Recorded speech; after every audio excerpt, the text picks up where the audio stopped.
every bar around.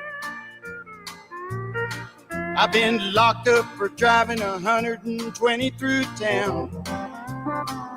I've been shot at and cut with a knife, messing around with another man's wife. But other than that, we ain't nothing, just good old boys. Threw my boss out the window and got fired for my last job. Hot wired a city truck and turned it over in the mayor's yard. Beat my brother-in-law half to death. Lost $20 on his football bet. But other than that, we ain't nothing, just good old boys. Hey, good morning, everybody. Welcome to the Wade and Carter Show. Let's just get right to it. We're getting right into the podium this morning. Ricky King, Greg Garcia, Scott Tomko. Good morning, guys. Morning, guys. Good job. Yep. Greg got up early to type that in there. He must have done it on his phone. He must have. The quick double space at the end, and then it gives you that period. Because nobody reaches for that period, right? Because you have to go. If you're on your phone and you type morning, guys, then you have to hit the bottom left button to bring the period up to hit the period. He didn't do that. No. Solid. Funky Trey Molina checking in. Somewhere. Wade and Carter weather brought to you by the great folks at AT Deerland Feed. Stop on by. Everything you need for your yard, your home, your ranch, your farm. Currently 73 degrees in Victoria under, they call it mostly clear. I don't know. It's so windy. You can't see if there's a cloud there or not. I am not a climate change denier. The climate changes. Hey, we live in an organic, right? It's a living, breathing earth. The world changes. Does it not seem windier to you folks than usual? And I don't know. Is that something does that give the climate nerds alarm that it's just so windy? I think it's El Nino. I let Riker go out this morning. Of course, he goes out a couple of times a night. It coincides with my own geriatric bladder. And I got up to let the dog out. And before I could say no, he had gobbled up like 8 June bugs. And I hear him. He's out there doing his little tinkle in the yard. And I hear crunch, crunch, crunch, crunch. Great source of protein. I like when they get one in there and it buzzes around and they give the old head. Oh, yeah. Great source of protein. 73 degrees heading to a high today of 83 degrees. A little warmer than yesterday. So it's going to be muggy.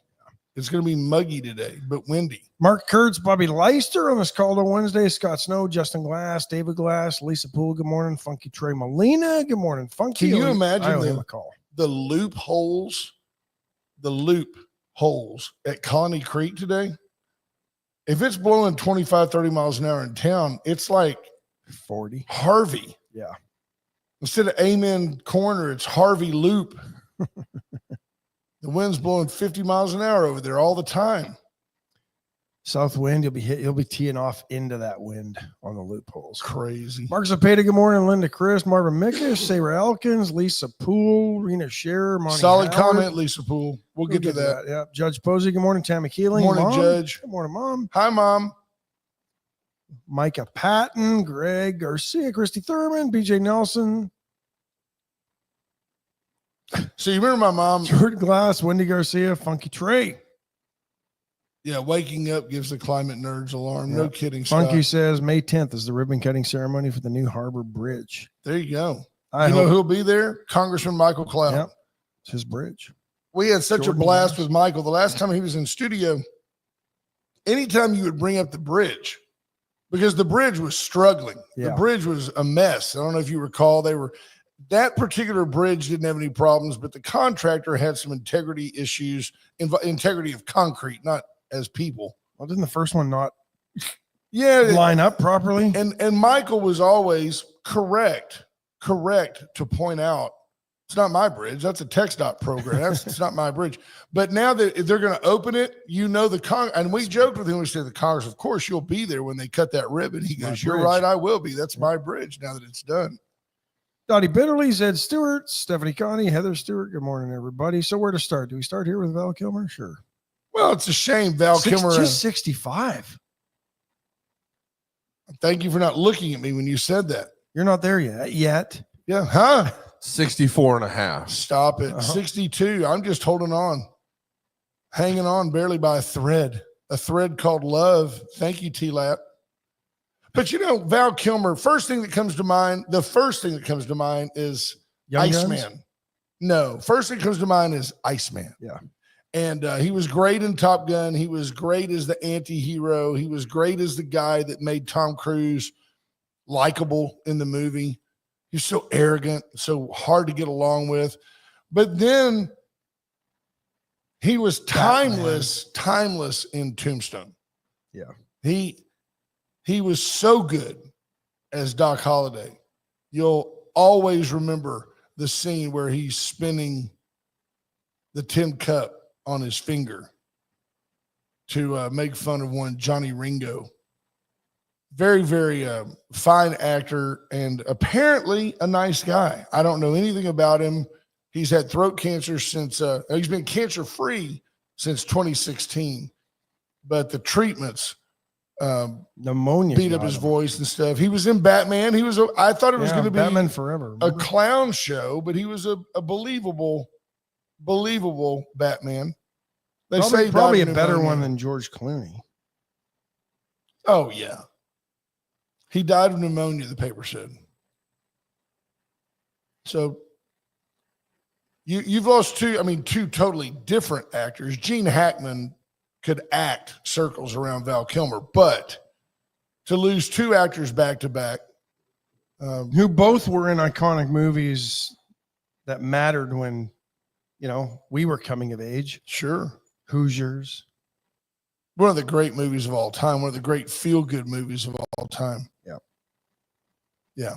And Top Gun. Based really loosely on a true story, but very, very, I used to go to Indiana every year for a golf tournament, and I met a guy who everybody there, I didn't look at his yearbook, but everybody there said that guy was actually on that team that won. So, right. Tammy Keeling, always a breath of fresh and positive air, says it's a TxDOT project because our leaders in Washington didn't bring home money for infrastructure, but will be there to pretend to take credit. Oh goodness, Tammy, how do you exist? It's got to be so sad and lonely. It was a joke. At the end of the day, your tax dollars. Thank you, Texas, built that bridge. It's our bridge. It's a $1.2 billion project. Combination. The FHA contributed. Federal Highway Administration contributed a bunch of money for that. Yeah. So the feds, the state, and the local all put money into that project. I bet we could pay for vouchers with the cost of that bridge. Oh, nice. 1.2 billion. It's a lot of money. That is a lot of money. Federal funds, 800 million of it. That's not much out of 1.2 billion. No, that's only 2/3. Yeah. 3/4. Too bad the feds didn't come in with that. Didn't come in with that funding. Yeah. Jared McCurgan, good morning. Torn Bales, BJ Nelson. BJ Nelson says our state has a surplus, but our federal government is in massive debt. Well, everybody knows this. Yeah. Texas is greedy. Because we have no state income tax. We send more money to the feds that we don't get back. Well, good. Maybe we'll get it back now that they give us our money from the Department of Ed. If they give you $800 million, did we freeze? And somebody else says, no, it says we're live. Are we live, Commander? The picture froze. $800 million out of 1.2 billion. You're only missing $400 million. That's 2/3 from the feds to the project. And it's part of the we're good. We're I know this isn't good. It's just stuck there. Is our picture stuck on your screen, Commander? Well, there you go. Everybody can still hear us though. Picture's frozen, but can you hear us though? Let us know. Yeah, we're good. We're good. Okay. The camera, so for some reason, it'll fix itself. It'll fix itself. Peter McNair says Michigan Dems did well yesterday. I agree. I thought it was Wisconsin. It was Wisconsin for the Supreme Court. Worth noting, as you pointed out, that Florida picked up 2 Republican congressional members. Yeah. But the lead story is that a Wisconsin Supreme Court, somehow that's the big deal. Yeah, CNN, when they cover the elections this morning, Judge Susan Crawford will defeat Judge Brad Schimmel and win Wisconsin Supreme Court. Supposedly nonpartisan or officially nonpartisan, but I mean, it was pretty partisan. But that was more important to CNN than the 2 congressional seats, because the Wisconsin Supreme Court affects so many Americans compared to Congress, right? Right. It affects none of us. Go back for a second to the article. I want to read you what they said. Wisconsinites stood up and said loudly that justice does not have a price. Our courts are not for sale. That on the heels of both candidates receiving money from all over the country. Yeah. Because the Democrats have decided that's the hill they want to die on, is winning the Wisconsin Supreme Court. I'll ask you, will it ever have any effect on you? No. And what is it doing to us? I don't know. I don't know. It's not worth starting over because we're on a roll. Yeah. And to be on, well, yeah, I don't. Now we're. Oh, wow. Yeah, Commander Cody, see, we gave him an inch. He took a mile. This is what happens when we let Brent push the buttons. Sorry about the video. Enjoy the audio. Yeah. Peter McNally with another point. Muskie gave big money in Wisconsin race. You know, I was asked the other day, how do you feel about Elon Musk giving people money to, you know, show up at the polls and all that? Now, he doesn't pull the lever. And by the way, if I was a Democrat, and I think most Democrats would, I would take his $20 and then go vote my conscience, right? Yeah. But at the end of the day, is it really any different for him to say, how many give you $20 to come vote, than it is for neighborhood organizers on the left to go to old people's houses, make sure they're registered to vote, feed them, give them a bottle of water, give them a ride to the polls? Is that really any different? That's the same type of vote harvesting. And I don't think that what Elon is doing is necessarily ethical or moral, but at the end of the day, you reap what you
tax.